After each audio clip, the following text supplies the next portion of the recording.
Sure. Yeah, that's a good idea.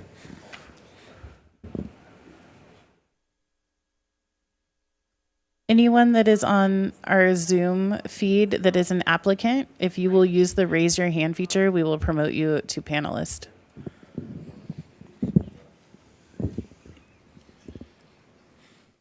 There you go.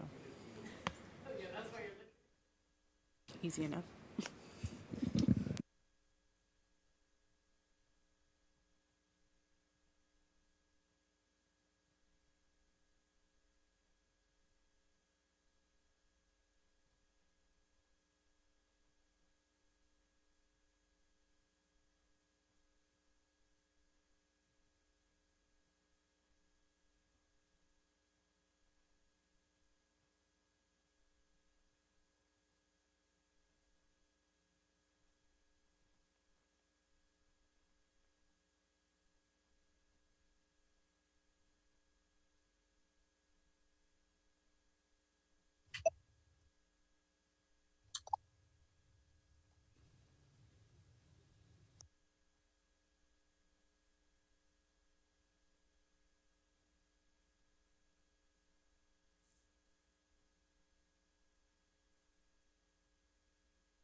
I'd like to call to order the Oroville Planning Commission meeting for February 23rd, 2023.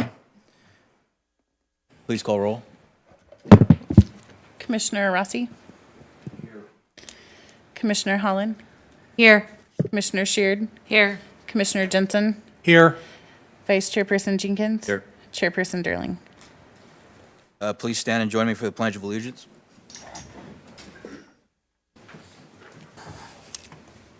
Salute and pledge.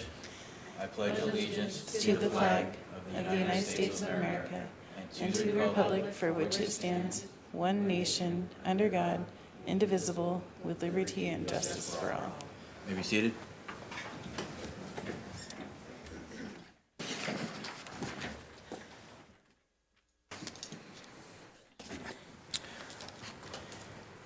This is time for public comment. If anybody wishes to address the commission about anything that is not on the agenda. Mr. Chairperson, I have not received any blue speaker cards for non-agenda items or agenda items. Thank you. We'll move on to approve the minutes. Do we have a motion? I move that we approve the minutes. Second.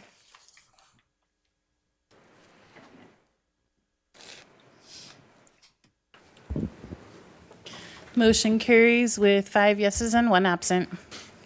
Thank you. We'll move right into the public hearing. Item number 3. Staff report, please. Okay, this project is for a use permit to allow a drive-through in addition to the A wing of the existing building at 2145 South Fifth Avenue. The drive-through and expanded building will be used as a members-only pharmacy. The design of the addition is to match the existing building. Plans show the removal of 4 parking spaces to make way for the drive-through. Due to the existing parking in the area, the small reduction, and the general condition of parking spaces at the site, staff are not recommending any mitigation measures regarding the loss of parking spaces. This project is subject to Oroville's 1% public art requirement, which can be satisfied by a public art contribution or in lieu fee. Staff recommends approval of the project. I believe the applicants are here, and if they'd like to speak, they're welcome to do so. Thank you. Would the applicant like to speak? Or? Okay. All right. Let's see. Are there any public comments on this item? Mr. Chairperson, I have not received any blue speaker cards for this item. We'll close public comment and limit discussion between staff and the commission. Any questions or comments from commission? Well, I do. And I guess this would actually be questions for the applicant because, well, it looks like that this is a part of some sort of a larger project going on the north side of the property. I just want to... That would be correct. We have really 3 separate projects that are happening. One of the projects, we're putting a metal building back there where there's currently where the grass is. And so there'll be a metal building right up there. And so that's one project that's already been approved, already been started. And then we're going to expand where the pharmacy is going to go. During COVID, we had to do a lot of running pharmaceuticals out to the parking lot for patients to come. They'd come get it, and we'd have runners who would run out to the parking lot and deliver the medications. And so this is really kind of a response to that, and also a response of convenience for our patients. And so that will be that part that we're talking about right now. It butts the building out a little bit on that side, and then we're restructuring the parking lot over there for traffic, ease of traffic. The last project that we're doing is we're remodeling our auditorium, and that's going to become our billing department. Billing is currently housed where the pharmacy is going, so we got to relocate the billing folks, and they're going to go in what is currently the old auditorium. Yes. Yeah, on that it would be up a little higher, over right, a little higher, right there. That's where the auditorium is, right? Where she's circling right now. So with the overall project, you're going to be losing a lot more than 4 parking spaces, right? No, at the end, once we do all that, well, yeah, because for the pharmacy and specifically, we're losing the 4 spots. I can't remember, Mark, how many spots did we end up losing with the metal building? 2 for the Metal building? yes. So total is 6 spots altogether with those 3 projects. Well, if the plans are what they are here versus what's existing now, it's still going to be a lot more than 4. If you could, who's controlling the image? Is that US? Can you zoom into the north parking lot, please? So I was just noticing a discrepancy between what is shown as the existing condition in the plan versus the existing condition here. The that there's another plan that's going to remove the if you can go back to the overhead, please. Mm-hmm.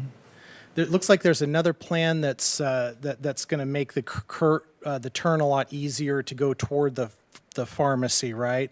Correct. Right where that cursor is. Right. And there's going to be some additional parking that's going. And I mean, it doesn't look like you have plenty of parking. Yeah, I I'm mean, not I guess, concerned yeah, about with you- parking or anything. I just want to make sure that Yeah. the information that we have, Correct. that we're basing our information on, is accurate. Just for our own legal protection. Correct. as Correct. a Absolutely. city. Absolutely. So with that, Mark, we've got the island, because I think what you're talking about is that island right there that's going to be kind of going away in order to ease the turn radius for vehicles coming in and out. And so, yeah, those, how many of those spots? Yeah, I think it's an astute observation. About another 5 spaces. Yeah. 12 Yeah. to all in. Okay. Total of 12 spots altogether? Yeah, I think we're at 12 all in. Okay. You know, We and, have done and a it, parking study. And yeah, we- it does seem you have plenty of parking. I just want to make sure that our information is correct, that our, because you one are of the, correct. one of the findings is about the, that we have to make is about the reduction in parking, that it's not a burden, but we have to have make sure that we have the correct information in our finding, right? Absolutely. Okay. I mean, there is a lot of parking in this spot. It didn't seem like there was going to be an issue with that. That wasn't my concern. I was just making sure we have the correct information for our Yep. No, findings. no, that was a good observation. I didn't even think about the parking spots with the island. Yeah, because the existing conditions we have on the plan are apparently the existing conditions after one of your projects. So Yep. just to make sure Yep. that that's noted when we're evaluating these things. Okay. Any other questions or comments from Commission? Oh, open to a motion? Well, since I'm the one that made the stink, I'll go ahead and make the motion to approve. We have a motion. Do we have a second? I second. Please open voting.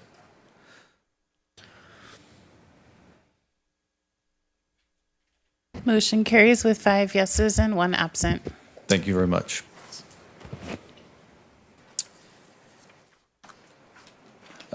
Moving on to item 4. Can we have a staff report, please?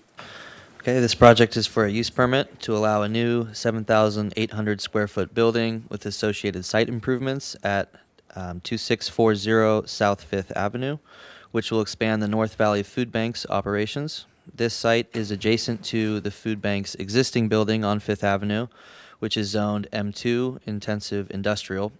Plans include a trash enclosure and parking spaces which meet our development standards, as well as a loading area for delivery vans and a loading dock with a forklift ramp. The site will be fenced and gated with manual entry gates and automatic exit gates. The property zoning is intensive commercial, C2, which prohibits warehousing as a primary use.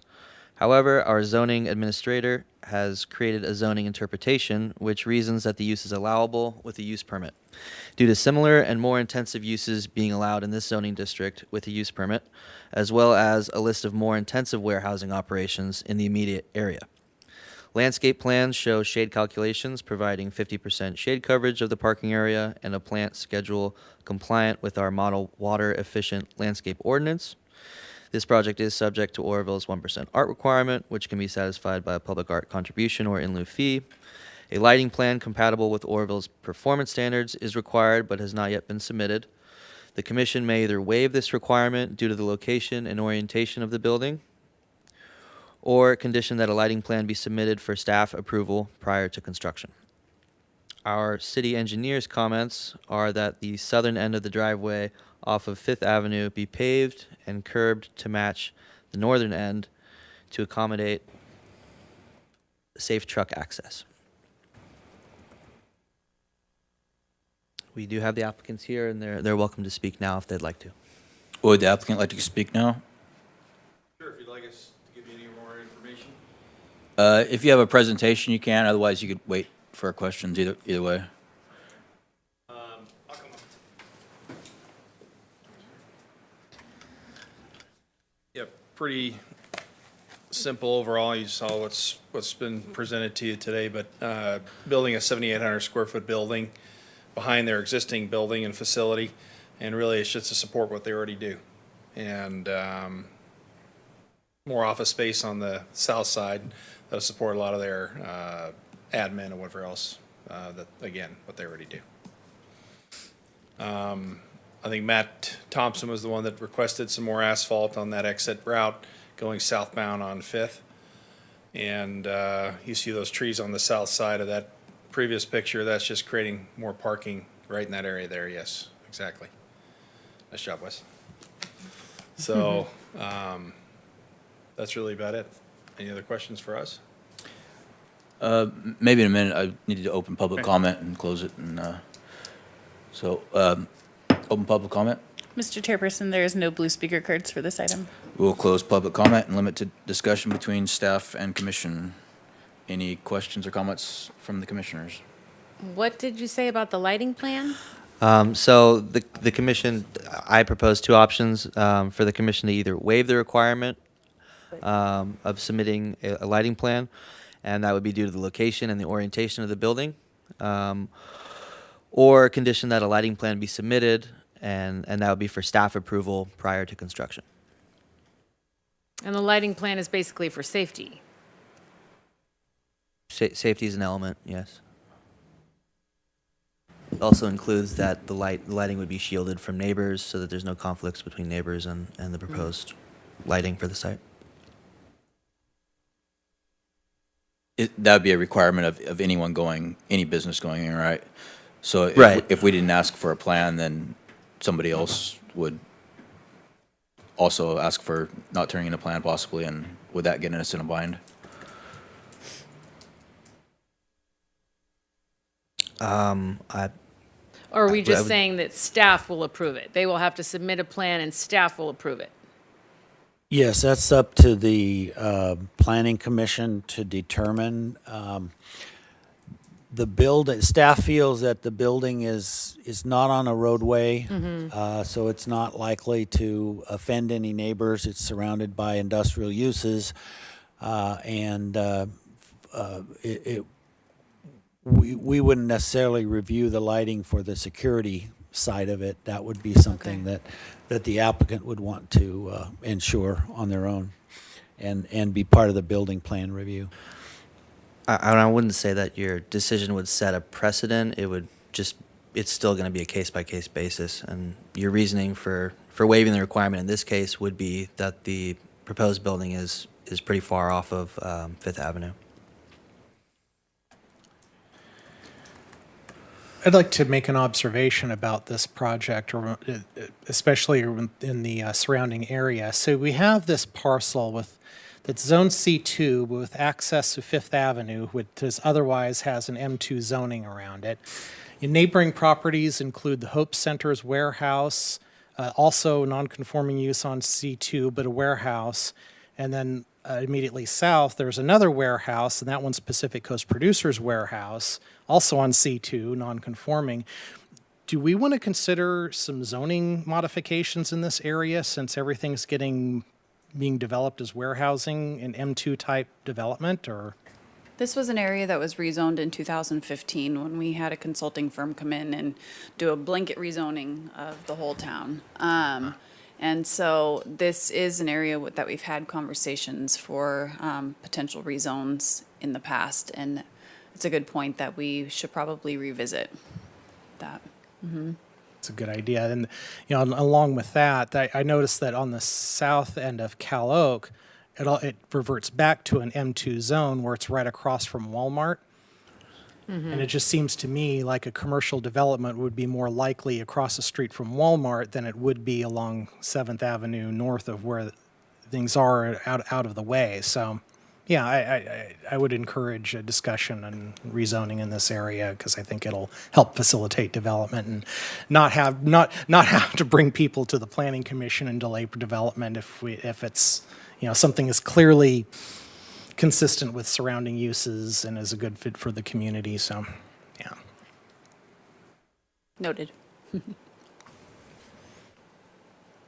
Any more questions or comments from the commission? Open to a motion?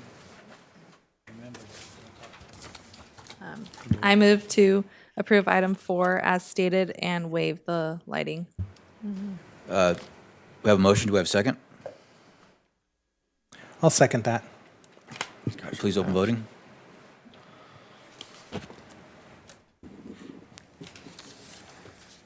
Motion carries with 5 yeses and 1 absent. We will move on to item number 5. Staff report, please. Okay, this project is for a new drive-through car wash adjacent to the Maverick gas station and new Dutch Brothers Coffee on Feather River Boulevard. This project has applied for... Thank you. Thank you. This project will require a use permit for its drive-through car wash as the property is zoned C2 intensive commercial. Plans include 3,365 square foot car wash building with associated car wash tunnel equipment room and a 660 square foot pay station building with office and restrooms. The project also includes 18 standard vacuum stalls and 1 van accessible vacuum stall under canopies fitted with solar panels. Parking, trash enclosure, and lighting plans are compliant with our development and performance standards. Detailed landscape and irrigation plans will be required prior to construction. Signage will be applied for separately, and applicant is encouraged to work with planning staff to ensure signage stays within allowable dimensions. Water quality requirements have been addressed with a statement by Surf Through, but prior to construction, documentation showing that their water recycling system reuses at least 60% of the wash and rinse water, or that 60% of the water used for washing and rinsing at the site will be from a recycled water provider. Lastly, this project would be subject to Oroville's 1% public art requirement, and staff is recommending approval. We do have the applicants attending by Zoom if they would like to speak. So very quickly before that, just the flow. This is the brand new Dutch Brothers right here. Over here is Maverick. And so this is the existing street that was created for Maverick and for Dutch Brothers. Cars would come in here, queue up, pay here, and then drive through into the automated car wash there, and then exit, and then come do their vacuuming or drying or whatever else they wanted to do at that point in time. So that's sort of the workflow there. Is that parcel kind of shaped like a flag lot? Like, is that monument sign on the parcel of, are those property lines that are shown in the dashed line? There is a peak in the parcel in the northern end, but I wouldn't necessarily call it a flag-shaped lot. That monument sign is on that parcel then? Right, and their signage is conceptual at this stage and would require an additional permit. As I recall from the Development Review Committee, there was a lot line adjustment that's happening along with this, or that's turning it in from, it was a flag lot, but the parcel that this is going on was reshaped and is not part of the flag. I believe the lot line right? adjustment has already been completed. Yes, that's correct. There were about 4 lots involved, and they made the large adjustment to accommodate Dutch Brothers, and then this was another lot in which the car wash has applied for. It's self-contained on its own lot, kind of a trapezoidal shape lot, right? Yes. Okay. Yes. Is Dutch Bros open? Not yet. Not yet. It got up there so fast. So Orlando's here if he wants to speak. Okay. Yeah, yes, good evening, Chair and Commissioners. This is Londo Ramirez from Bottom Line Development. We have gone through staff's report. We totally support the conditions of approval and staff summary of the project. One thing I'd like to mention is that the actual use uses approximately 20 to 26 gallons of water per car wash for total usage, and that's in comparison to any home operation type car wash or car washing, which uses about 60 to 80 gallons. And with the new technology in place for our car wash machinery, we're actually going to recycle anywhere from 65 to 70% of the water to be used for some of the pre-rinse systems that we have in corporations. So we've actually exceeded, or will be exceeding, the 60% requirement that the city of Oroville requires. We're available for any questions if you have it for us. Thank you. You're welcome. We'll open for public comment. Mr. Chairperson, I do not have any public speakers on this item. We'll close public comment and limit discussion between commissioners and staff. Do we have any questions or comments? Yeah, my comment is, I love the idea. I think it's great to put it there. Just as a lazy car wash customer, I would love to have a place in Oroville where you didn't have to vacuum your own car out when you're really busy. So I don't know. you have to go to Chico for that. So I don't know if that's ever been considered, or, and that probably wouldn't work with this layout because it seems like normally the vacuuming happens at the beginning. But I don't think there's anything like that in Oroville right now. And this little mall to go get your gas and get your coffee, you know, it just seems like it would fit to have that full car wash experience. That's my only comment. And I would like to know, for sure, is this only going to be the type of place where you have to vacuum it yourself and clean the inside? That is correct. It's not a full service car wash. It's all automated and the vacuum systems are self-serve as well. Although I like the idea of a personal assistant vacuuming your car for you, this is not the direction that Surf Through is going through at this point. Okay. Do we have any other questions or comments?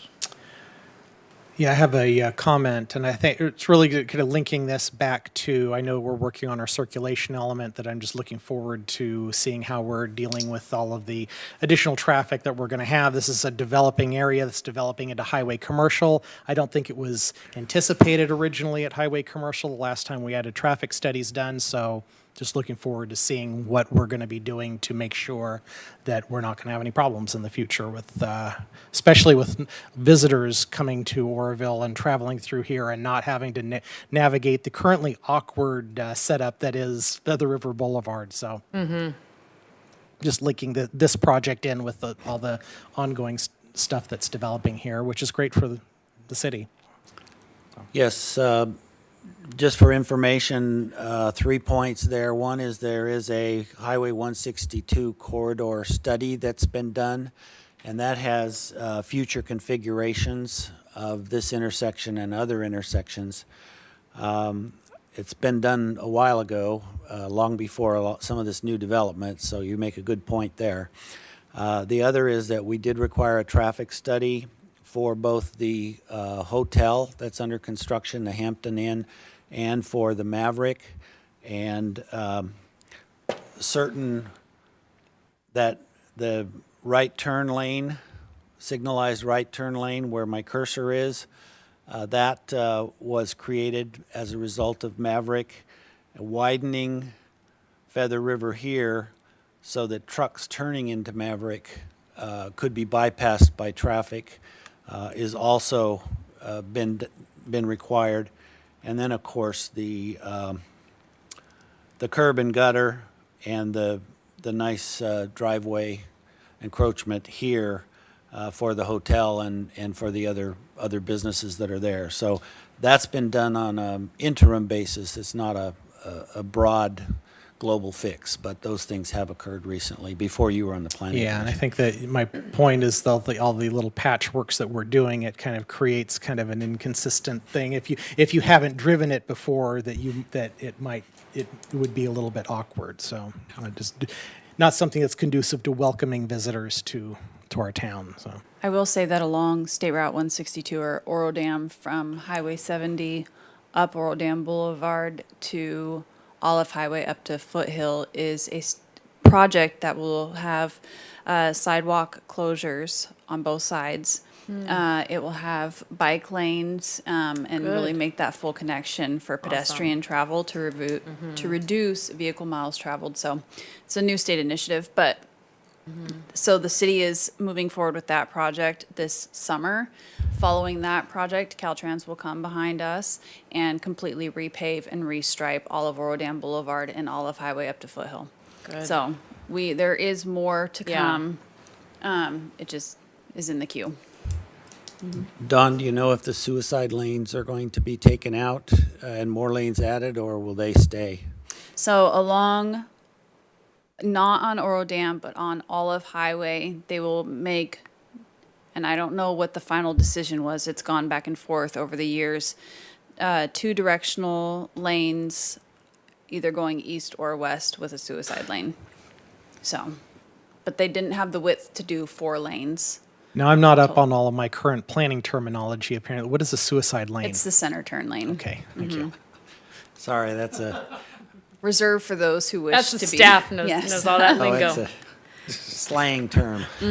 My planning degree was from 25 years ago, so I don't know. Two-way left turn lane. I have a question. Does the Dutch Bros lot have any connection to get into the driveway to get your car washed? Or on the proposed site plan, it looks separate, and I didn't know, is there a connection?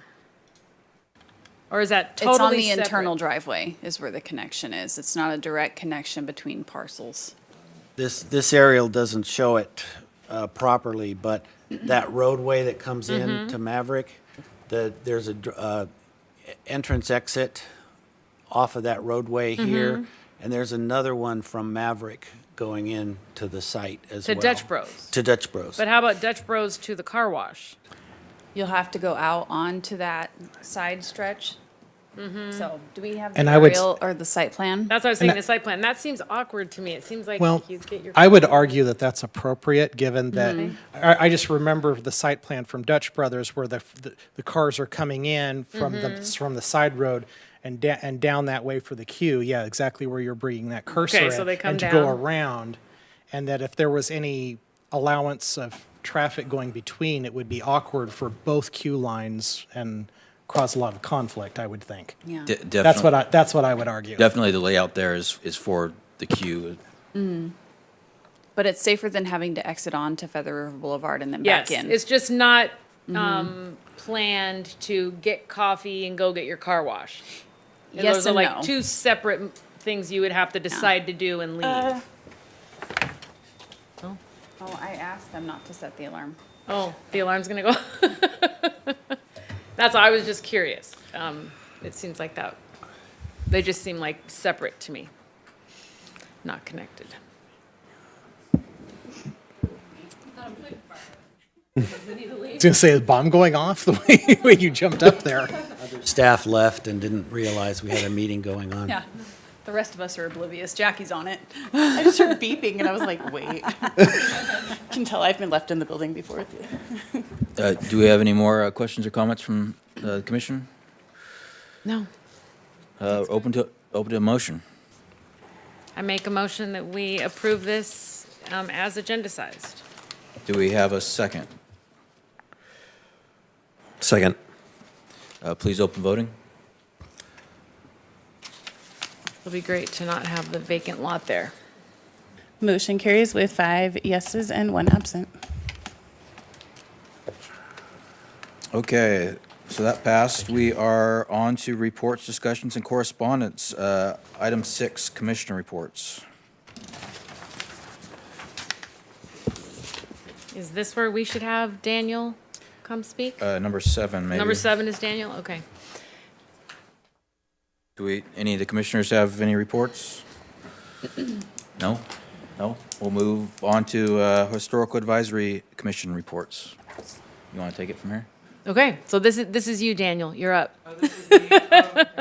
So Daniel is going to be giving us a historic report on the Gionda Winery that's now going to be a development, and we're going to let him update us on the history and a vision that he has for preserving some of the history with a monument or an idea. Thank you guys for having me. I'm going to pass around a label just so you guys have kind of a face to the company. Yeah. Oh, you will? Thank you. I'll be your Vanna White. All right, thank you. So these are some of the labels, and you can keep those. Those are all reprints if one of you wants to hold on to that for any reason. And so before I talk a little bit about the history of the winery, I wanted to talk about my suggestion.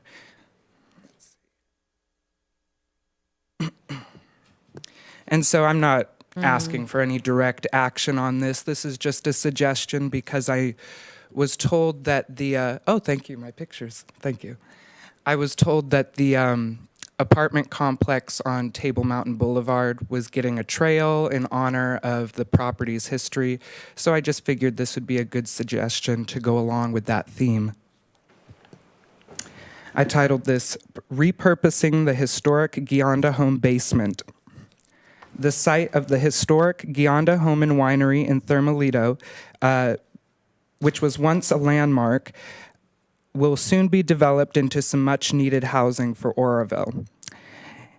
I would like to request that some consideration be given to repurpose the old basement of the Gionda home by filling it in and transplanting a couple of the orange, fig, or olive trees whose produce were famous statewide. And I also wanted to mention that I just recently learned that there's a similar idea, so this isn't like the only version of this, just somehow saving the history of the lot. I just wanted to get this floating around in the discussion. And to be clear, I'm only referring to the basement closest to Feather Avenue with the front steps that once led to a grand home, and not the deeper basement where the barrels for the wine were stored, or the foundation of the old packing house, which were both behind where the home stood, and those will likely be right where a road for the subdivision will need to be paved according to the map of the project. The site of the home, however, should fit in the 4th or 5th lot to the east of the Feather Avenue entrance to the subdivision. So I'm just seeing more of like rather than even a full-scale park, like a decorated or landscaped entryway, like a pedestrian walkway into the development. I know there's a bus stop right around there, so that could be another thing to think about. I'm sorry, can I interrupt very briefly? The site that he is talking about is the Ruddy Creek subdivision that was approved about a year and a half ago. 97 homes at the corner of Feather and 18th next to the Calavista subdivision there. And this home is on that parcel there. It's 22 acres overlooking Ruddy Creek that has 97 homes approved and the street design. Currently, there is a tentative map, but there's no final map yet. So Okay. Just say, are we allowed to discuss anything about this? Because it's kind of taking an action and it's not This is agendized? just presentation only, no action can be taken. Okay, so we Just informational. we can't talk about doing anything about it then. It's just take this in as a Yes. information. A little historical background But can on we it. discuss? It would be better to just absorb it.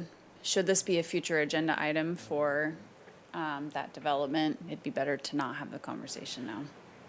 Well, now that I know a little bit more about what we're talking about, because I had no idea what you were talking about when you started. I'm sure Commissioner Sheard Sorry. probably did, but I had no idea. Yeah, I What think I ca- skipped over I mean, I hesitate to say start over or anything, but maybe, okay, what, so, So this what's the going on here? location of this is Feather Avenue in Thermalito.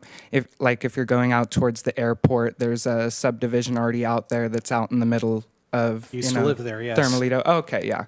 So it's just a development that's only planned. I don't think there's anything going on with it other than that there's a plan made and it's been made to the public, and I looked at it. What was the rest of that question? Well, the history of the site. Tell the history of the winery that Yeah. was there. You Okay, probably so I know just the have two more building. pictures to give to Okay. you guys. Okay. Are these the pictures or are these different that I have? Same ones that you have. I can scroll through them. Okay, so it's the one of the house, older picture, and then like an aerial view, like a drone photo. And is it one of the first wineries in Butte Yes, County?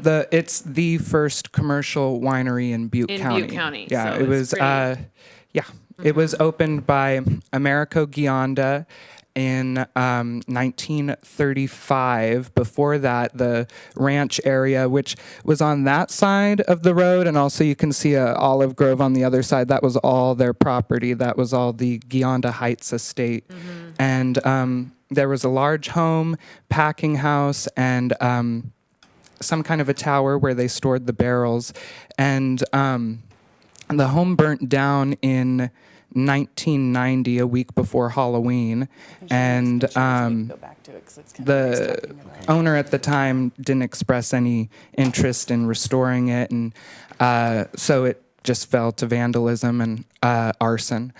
And this is Americo Giondo, just really quick, the man near the orange trees there. The oranges were famous statewide because oranges in Oroville, California ripened 3 weeks earlier than LA oranges. So we got them to Los Angeles before they could even grow their own, and people wanted them for Christmas.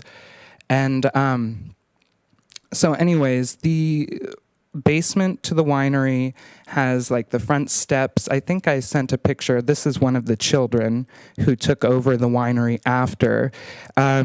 Not very many people in the community are familiar with this one here. This is Joe. And the next photo, I think, is going to be sorry. Alma. Oh, no, you're fine. I'm trying to. Yeah, this is Alma, one of the sisters. The two sisters were the ones that everybody in town remembers on Facebook. They'll talk about them. You can ask any one of the long-term Orovillians, and they'll tell you that these two ladies catered their weddings, their anniversaries.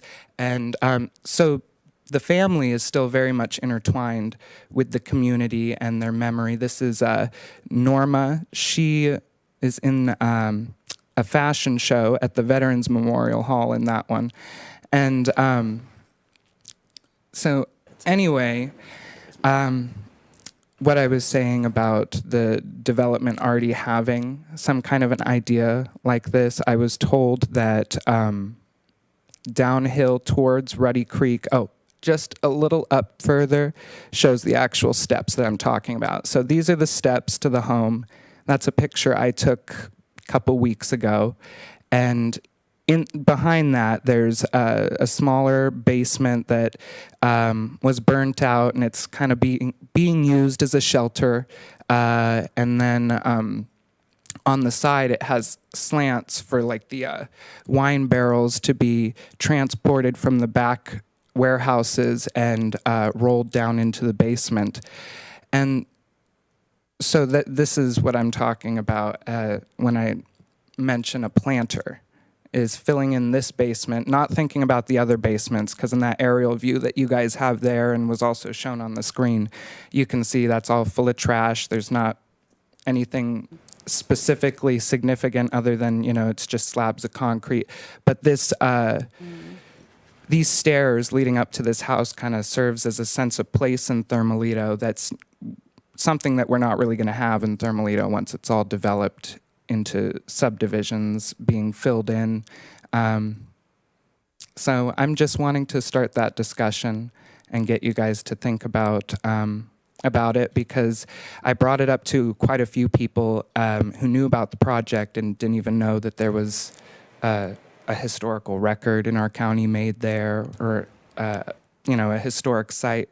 They're all over the place, and I'm not saying that we need to stop developments or anything, I'm not trying to be that kind of an activist. I just want us to save a little trace and then move forward.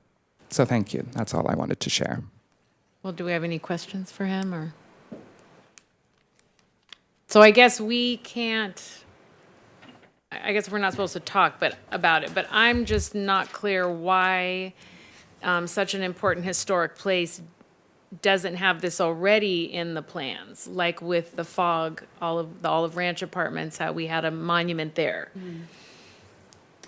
We just didn't know the history of this property. Okay. And so even during the environmental impact report, this wasn't brought up or anything. Not that that is one of the, components of the environmental impact report, but they'll typically do a phase one, do a little research on the property, and this just wasn't discovered, so. Dawn, can I ask you a question?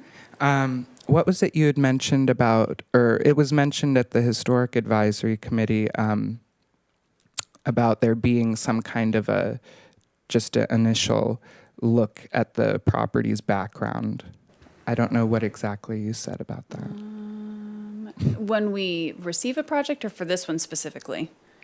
No, just in receiving a project. You weren't the one who brought it up. Carl did. Carl, yeah. Carl brought it up, and he had asked you about it. If we had done, and we had not done a full historical background check on this project, no. Okay. Most of the reason for that was because this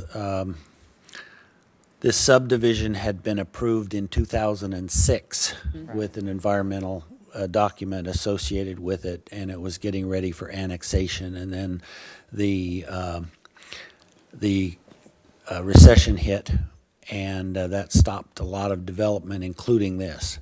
And it was the same owner back then, and the same owner now has a new tentative subdivision map, but we didn't go back and review or redo any environmental work at that time. We picked up where they had left Yeah. off. Right, okay.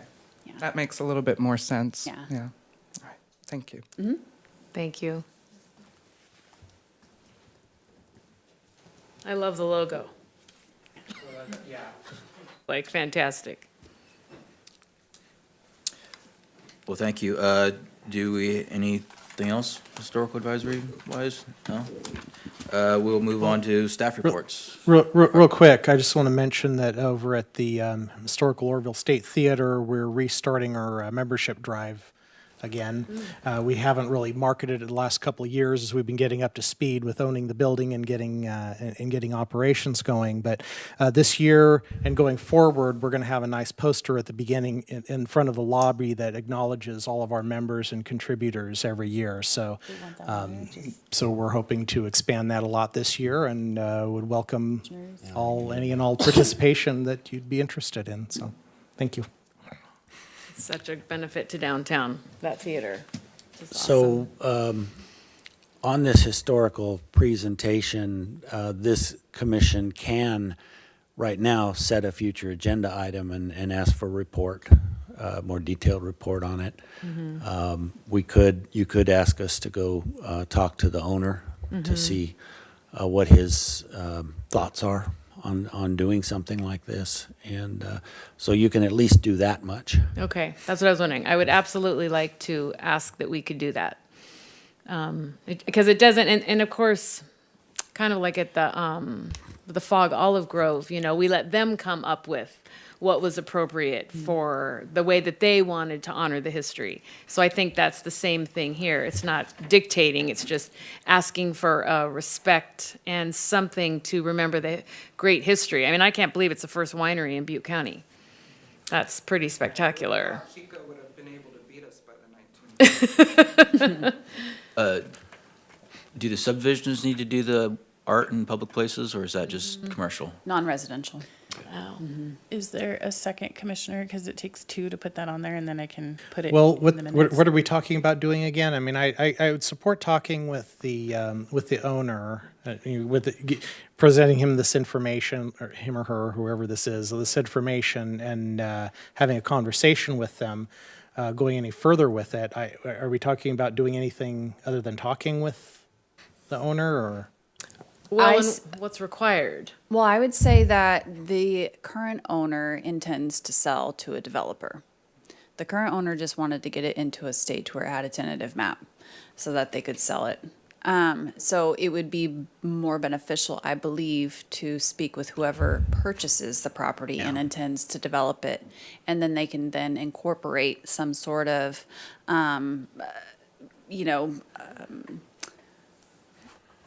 monument or something to. Because they have to get a final map approved, right? This is just a Correct. tentative one. Okay, yeah. So- So it's going to come to us at So some would we point. put this as a future agenda item to discuss what we would do with this property as far as maybe adding that in, that we want something to be honored, or no, this is Or just... task staff with having the discussion Yeah. with the property owners. That's, Even though there isn't Comfortable the with property that. owner that's developing right now. Right. The current owner will likely not want to invest more dollars Right. into that because that may hinder the development process for whoever purchases the property. So, but we would be happy to have that conversation with the new property owners. We would like to see the history of this carried on somehow as well. We don't want to just bury it. well, I'd be willing to move to have staff start a conversation with the developing property owner, whether that's the current one or a subsequent property owner, about the historical significance of this property. And so I don't know that you need to do a motion, just if there's two of you that are interested in it, then Okay. it can kind of send that down its path. Okay. Great. Is it for sale now? I don't know if they have a sign on it, but I do believe it's for Yes, sale. it is. Okay. Well, thank you. We'll move on to staff reports. I have a few also. Okay. I'll start. Okay. Several items, upcoming items to just make you aware of. The Development Review Committee met to discuss a 2,400 square foot garage shop and house on Montgomery, just across the bridge, just north of the roundabout. And we have asked the applicant, because it's such a large garage close to the road, we've asked the applicant for a site tour, so that has yet to be scheduled. The owner's out of country right now. Secondly, a use permit for a large garage addition at 2093 Fogg Avenue. That's in our residential district, and the owner wants to build I think it's I don't remember the square footage, something like a 4,000 square foot garage, larger than his home, and also make it a child care center as well. So that requires a use permit. So that'll come before you. A plan for a relocated Tractor Supply parcel on Feather River, south of Oro Dam Boulevard. A review of the continuation of the new facade of the former Ford dealership, the rest of the frontage. The applicant has submitted and is discussing with us what he wants to do with the facade across the street. And Ozone Entertainment is also expanding there. So they've apparently been doing very well, and a lot of private parties, and hatchet throwing seems to be a The thing. popular pastime. It's awesome. That was tough. I had a chance to try that. That was difficult. We'll also be bringing forth a use permit for alcohol sales at the Lucky Gas Station on Oro Dam and Spencer, across the street from the original Dutch Brothers. A rezone of 2255 Bird Street by A.J. Beck. He wants to continue the conversation that we've all started about converting the former Western Motor Lodge, former McGuire Suites, into apartments. And the Planning Commission will on the next month, on March 23rd, will take up two or three of those projects. Other projects that are still in the wings, Grand Acres, which is a 24-lot manufactured home subdivision at Grand and 21st, quite a bit north of the airport. Possible parcel map of the Table Mountain parcel at Riverview Terrace, which is just across the Green Bridge, or the Table Mountain, just up the hill before you get up to the top of the hill on the right. The housing element, revised housing element, after HCD sent us quite a number of comments, was submitted back to HCD, all fixed up, we hope, on February 17th, so that was last week. And that will again come to the City Council for adoption. It does not need to come to the Planning Commission again. We can certainly make a report on what's in it and what's changed if you'd like. And along those lines, Danny and I are working on a general plan update report. Technically, each jurisdiction in California, all 700 and some odd of us, have to submit an annual general plan report to the Governor's Office of Planning and Research about changes that were made every year.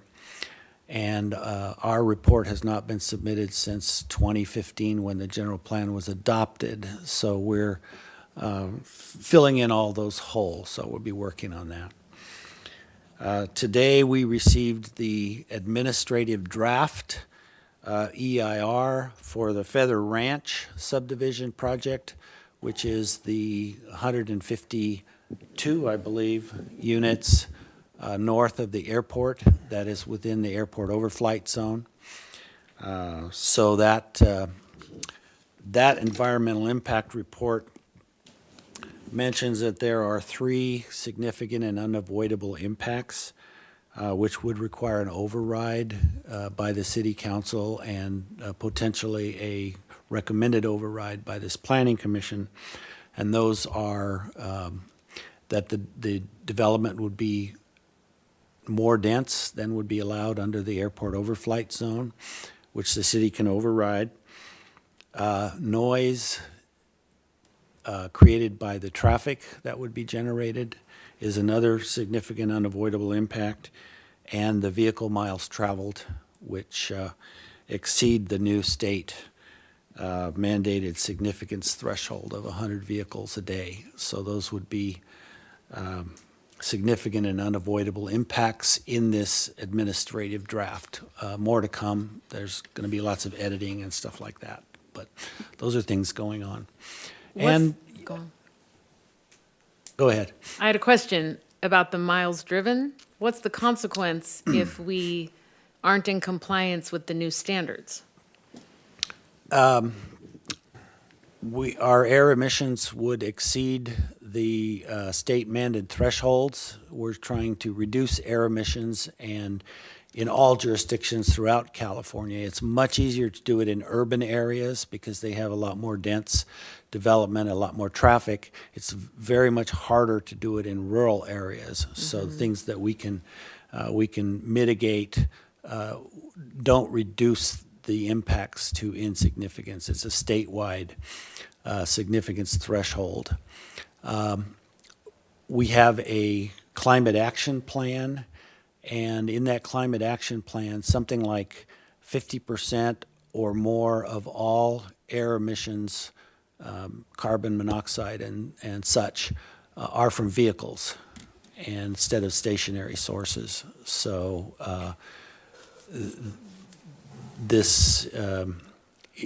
we have to do everything we can in order to reduce these impacts to insignificance. And a new project that would generate 152 households would exceed that threshold. So I don't know if that answers your question. Yeah, but so what do you do then?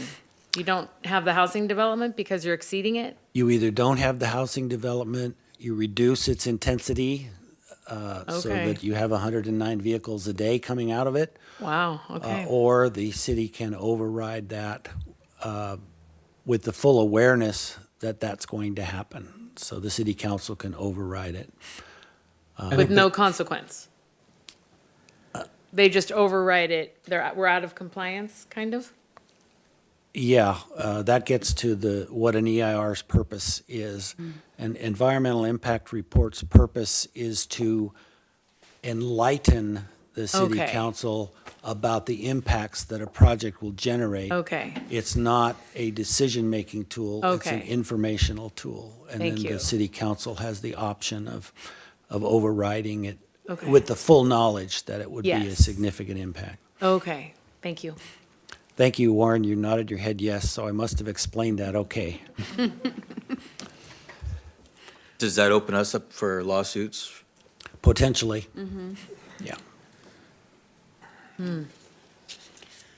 So that's what's going on in planning. And the last thing I wanted to mention is that yesterday was Danny's first anniversary with us. He's been here Wow. 1 year I can't believe it. and doing So a fast. terrific job. So Yes, thank you, Danny. Yeah. I had a few things to remind you guys of, just a couple, because I'm trying to get the information out. Our annual Sam Norris Award that the council selects awardees for is currently active, and we're taking applications for it. And then also the Your Voice for the Arts Award is also active right now, and they're taking applicants or applications for it, with the intent that both of them will be after they've been selected and all of that will be awarded at the State of the City Mayor's Address in April. So those are coming up.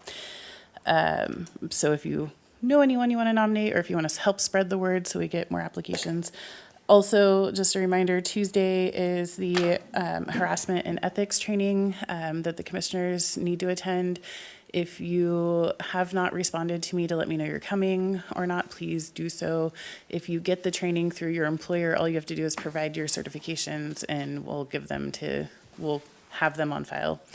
And then lastly, just a reminder that the 700 forms are currently due. So if you should have received an email or two from NetFile regarding the filing. So just some reminders. And it's due by April 1st. April 1st, okay.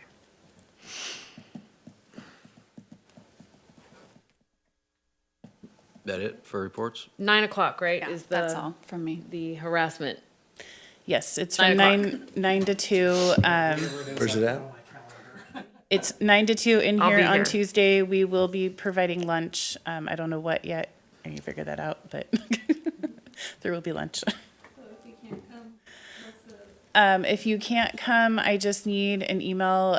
You'll end up being assigned Vector Solutions, online video, fun stuff. And they've gotten trickier with them because there's mandated hours that you have to put in. So, but just let me know and I can get that. You should get an email from the HR department if I send over a request for it. Or actually, the email comes from Vector Solutions, but. Boy, I took a traffic school course online one time, and that was The worst. much more horrible than being there in person. It really Exactly. was, yeah. I worked for the university. We had to do that every year for anybody who managed people, and they had this time tracker thing where you couldn't just skip I forward. know. It wouldn't count the time, and so you just have to sit You there have to and sit wait. there. and- I know, I can't do Yeah. it. Oh, Oh, it was also, awful. I mean, it was good information. It was good. It was good to be reminded of those things. But man, just also, I think the Your Voice for the Arts Award, I think the deadline is coming up really quick, and then the Sam Norris is March 10th. So there's not a ton of time out. They've been out for a little while now. This is just the first time we've what are seen. these awards? Maybe everybody So else the- knows, but I'm not familiar with The them. Sam Norris Excellence Award is for individuals or organizations that have contributed a significant contribution to the betterment of the city of Oroville. And then the Your Voice for the Arts Award, the committee the Arts Commission typically selects an individual and an organization, so they usually pick two that have significantly contributed to the arts community in Oroville. And so then they make a recommendation to council, and then they both awards will go through council, and then they will then be awarded at the state of the city. The information for both awards is on the website. That's what I was just gonna ask, Yeah. okay. And the application or whatever that you Yes. fill out is on the website? Yep. Okay. No, but they've been out about a week and a half or so, and so any chance I've gotten a chance to plug it, I've been plugging it so that more people are hearing it and getting the information.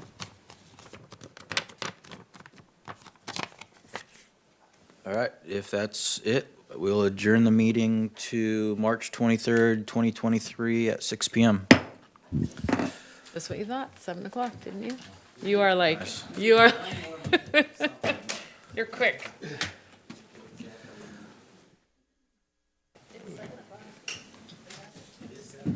It's 7, yeah. It's great.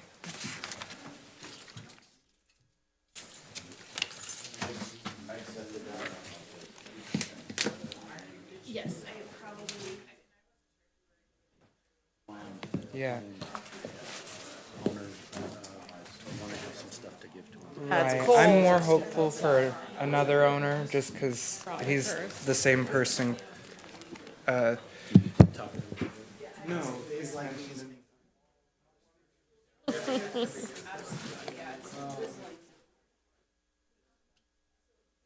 So I think he's sick of hearing about this. But I have more hope in.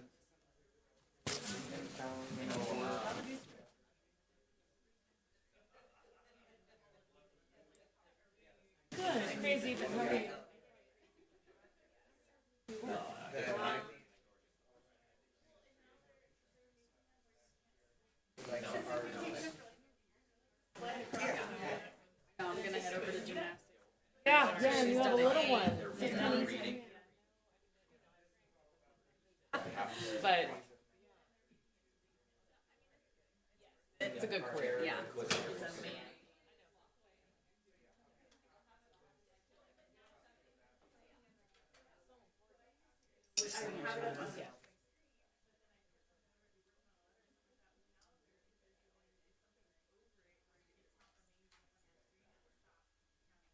A little tired right now.